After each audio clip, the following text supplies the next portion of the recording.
today is 30th of November and we are going to discuss today's important article. So today's editorial is Safer Roads for a Greener, More Sustainable Environment. So let's read with me from the very first line. The impact of road safety goes a long way. In addition to ensuring an easier, comfortable and more secure commute, safer roads also have a positive impact on the environment. तो ये road safety के बारे में बताया जा रहा है. इसमें कहा गया कि अगर हमारी रोड सेफ़ रहेंगी, सिक्योर रहेंगी और सेफ़र रोड्स रहेंगी तो उसका पॉजिटिव इम्पैक्ट पड़ेगा एनवायरनमेंट पे. तो कैसे पड़ेगा आगे पढ़ते हैं. इन 2021 India reported 4,03,116 crashes, each of which adversely impacted the environment in various way and in different degrees. So in 2021 India ने रिपोर्ट किया था, फैक्ट बताया गया है कि कितना क्रैशेज हुआ है रोड पे और जिससे एडवर्सली इम्पैक्ट हुआ है एनवायरनमेंट में in various ways and different degrees. Most vehicles contain toxic metals. कौन कौन से टॉक्सिक मेटल्स देखो, नोट करो यहाँ पे. Land, mercury, cadmium, hexavalent, chromium which are detrimental to the environment. ठीक है. Fuel and fluid leads are seen at the crash site. और जो भी क्रैश साइट्स होती है वहाँ पे फ्यूल एंड फ्लूइड लीक्स देखने को मिलते हैं. ठीक है. Severe road crashes lead to automobile wreckage, जिसकी वजह से ऑटोमोबाइल रैकेज हो जाता है which becomes a part of the unusable end of the life vehicles. और जो यूज़ में इतना नहीं रहता है कि वहीं उसका एंड ऑफ लाइफ जो होता है अनयूजेबल हो जाता है. This give rise to the scrappage. India is estimated to have about 22.5 million end of the life vehicles by 2025. और इंडिया का एस्टिमेट है कि उसके पास 22.5 million end of the life vehicles हो जाएगा 2025 तक. Despite being one of the largest car and light commercial vehicles market in the world, किसके पास? इंडिया के पास. India's national automobile scrappage policy जो भी आई थी, जो लॉन्च हुई थी 2021 में, is still in the nascent stage, जो अभी इसको डील करने में अपनी बॉन्ड स्टेज पर ही चल रही है. With the absence of widespread systematic facilities dedicated to their proper recycling, vehicles after road crashes as well as old end of life automobiles are left to rot by the wayside.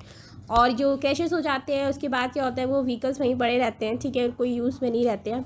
Some end up at landfills or at informal recycling facilities where rudimentary hand tools are utilized to unscientifically dismantle them. तो सम and with कुछ तो वहीं पे landfill कर दिया जाता है, कुछ इनफॉर्मल रिसाइकलिंग फैसिलिटीज़ हो जाती है उनकी, तो अनसाइंटिफिकली उनका सारा वो डैमेज सारा ख़राब हो जाता है, उसको हैंडल किया जाता है, जिसकी वजह से क्या होता है. Let's read further. This leads to the leakage of hazardous constituents. कैसे, कौन कौन से, such as oil, coolants, glass wool. ठीक है. Vehicle landfills turn into automobile graveyards leading to wasteful and suboptimal land usage and water and soil pollution for decades. तो जो vehicle landfills होते हैं टर्न क्या होता है, ऑटोमोबाइल का एक क्या होता है, जितने भी व्हीकल्स है एक ग्रेवयार्ड सा बन जाता है, हर चीज़ का ऐसे ही पड़े हैं सब, है ना, एंड वेस्टफुल एंड वो उनका यूज़ नहीं हो पाता है, जिसकी वजह से क्या होता है वहीं पे वो मिट्टी में मिल जाएंगे, सॉइल पोल्यूशन हो जाएगा, धीरे धीरे पानी आएगा उसमें से जाएगा तो वाटर पोल्यूशन भी हो जाएगा. ठीक है.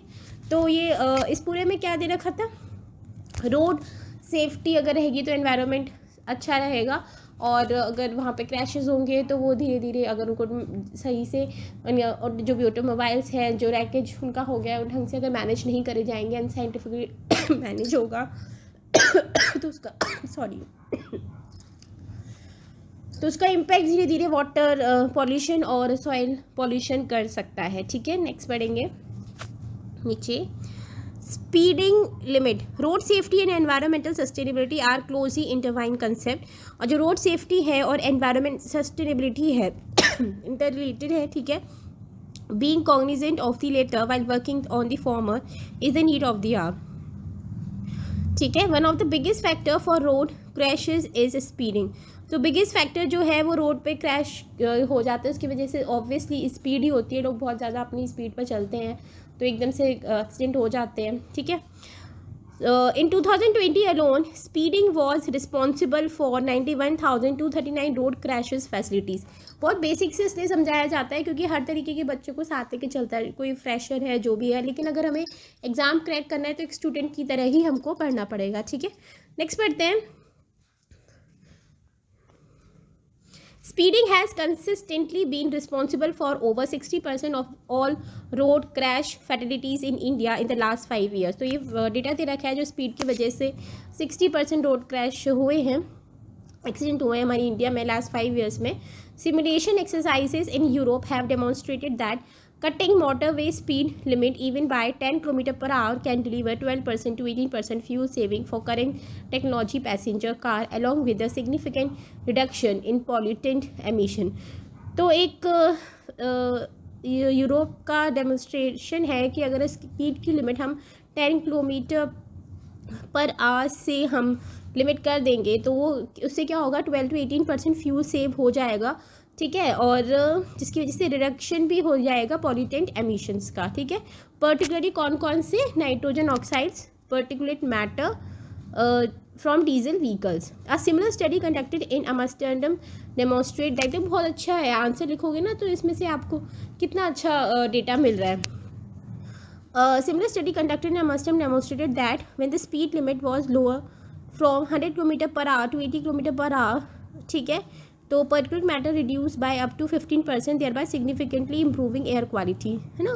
तो studies also shows that highway speed limit of 96.5 km/h are 25% more efficient than limits of 120 km/h, in which case wind resistance leads to more fuel consumption. तो पूरा डेटा दे रखा है, इसको अप्लाई करेंगे तो इससे कैसे कैसे हम एमिशंस को से बचा सकते हैं होने से और पॉल्यूशन को बचा सकते हैं, ठीक है, फ्यूल कैसे बचा सकते हैं, सारी स्टडीज़ के बारे में बताया गया है यूरोप में जो हुई है और एम्स्टर्डम में. Consequently, several governments globally have reduced their speed limits to prevent crashes and lower air pollution. ठीक है, काफ़ी गवर्नमेंट ने इसे काम किया है globally. For instance the Wales government brought in 80 km/h speed limit at 5 location across the Wales to reduce the outdoor pollution and improve public health. तो Wales के एग्जाम्पल दे रखा है, ठीक है. दूसरा नीचे, in India the zero fatality corridor solution for road safety by the Save Life Foundation takes environmental sustainability seriously and focuses on reducing the speeding through advanced engineering and enforcement technology. तो India में ये zero facility corridor solution किसने लेके आया था, save Life foundation. तो उसने responsibility थी एनवायरमेंटल सस्टेनेबिलिटी की, तो जिससे रिड्यूस करना है स्पीड थ्रू वेरियस इनिशिएटिव्स, ठीक है. Vegetation or very close to the road stretches often falls prey to the road widening initiative. तो जैसे जैसे रोड वाइडनिंग इनिशिएटिव्स किए जाते हैं तो उससे जो आसपास उसकी वेजिटेशन होता है उस पर इम्पैक्ट पड़ता है, क्योंकि जगह देनी होती है रोड सेव वाइडनिंग के लिए. All road safety initiatives undertaken and recommended by the Save Life Foundation are design to be impactful and environmental friendly, ठीक है. तो जितनी भी रोड सेफ्टी इनिशिएटिव्स से लिए रिकमेंड किए गए हैं सेव लाइफ फाउंडेशन के द्वारा, उसको काफ़ी इम्पैक्टफुल और एनवायरमेंटल फ्रेंडली ऐसी डिज़ाइन करे गए हैं. The foundation's zero fatality corridor programme which was deployed on Mumbai Pune expressway in 2016 helped bring down the road crash fatalities by 52% as of 2020, ठीक है. Similar intervention were introduced in 2018 on the old Mumbai-Pune highway and helped reduce the coal crash fatalities on this stretch by 61%. तो जो क्या क्या initiative दिए गए हैं उसका डेटा दे रखा है, तो बहुत इंपॉर्टेंट है आंसर राइटिंग के लिए भी, ठीक है. Initiatives included guarding natural hazard structures such as trees, using crash barriers to prevent the direct collision and installing retro-reflective signage on the trees to make them more visible to commuter. तो सारे solution दे रखे हैं कैसे कैसे road crash को कम कर सकते हैं, ठीक है. फॉरेस्टेशन करेंगे, ट्रीज़ लगाएंगे तो ऑब्वियसली बहुत सारे जो रोड एक्सीडेंट्स हैं उनको हम कम कर सकते हैं, ठीक है.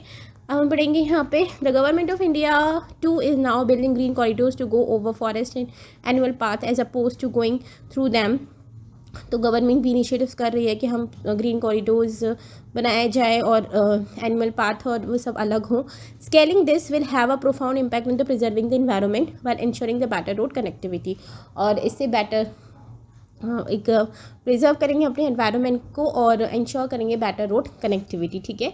मिसिंग और inadequate signages are another leading cause of road crashes, ठीक है. और मिसिंग और इनएडिक्वेट साइनेजेस वहाँ पे नहीं दे रखे होते हैं, ठीक है, कि कहाँ जाना है कैसे, तो वो भी एक लीडिंग कॉज है रोड क्रैश का. Their absence result in road users being unaware of the stretch unique features in a timely manner. Obviously तो इससे यही फ़र्क होगा which could lead to crashes. It is a common standard practice to use asbestos for creating these signage. तो asbestos लगाने की ज़रूरत है ताकि स्टैंडर्ड प्रैक्टिस करे जाए। As asbestos has an adverse impact on the environment. Okay, the JFC program opts only for long lasting high quality non hazardous material for signage। तो ऐसी चीज़ लगाई जाए जो कि लॉन्ग लास्टिंग हो, हाई क्वालिटी की हो, नॉन हजार्डस हो। Despite being more expensive than asbestos, one of the most sustainable and recyclable material aluminium composite panel are employed for signages. देखो इंटरव्यू में भी अगर पूछ लिया जाए कि ऐसा क्या लगा है तो कितना अच्छा पॉइंट दे रखा है, एल्यूमिनियम कंपोजिट पैनल्स। ठीक है, not only this is this process free of toxic gas or liquids during the production process, it is also recyclable separately as aluminium and plastic without much value or quality loss. This also makes it apt for subsequent multi-purpose usage। ठीक है, next हम पढ़ेंगे roads and the environment are inseparable spaces. ठीक है, they are not just our share resources but also our joint responsibility. तो सबकी responsibility है इसको देखना। Therefore safer roads and sustainable environment can be ensured only through the joint efforts of road owning agency, enforcement officials and the public. ठीक है, सबकी है, ये नहीं है कि गवर्नमेंट स्टेप लिए जा रहे हैं और आप स्टिल अपनी कहीं भी जा रहे हो, स्पीड आपने बहुत तेज़ कर रखी है, नहीं सुन रहे हो, तो ये गलत बात है। और ये है कि गवर्नमेंट का काम होता है सारे साइनेज वगैरह बनवाना, तो गवर्नमेंट और अपनी चीज़ों पे ध्यान दे। ठीक है, पब्लिक अपनी चीज़ों पे ध्यान दे, बाकी जितने भी स्टेक होल्डर्स हैं सबका अपना अपना इसमें रिस्पॉन्सिबिलिटी है, जॉइंट रिस्पॉन्सिबिलिटी है। So this is the discussion for today. So thank you and have a nice day.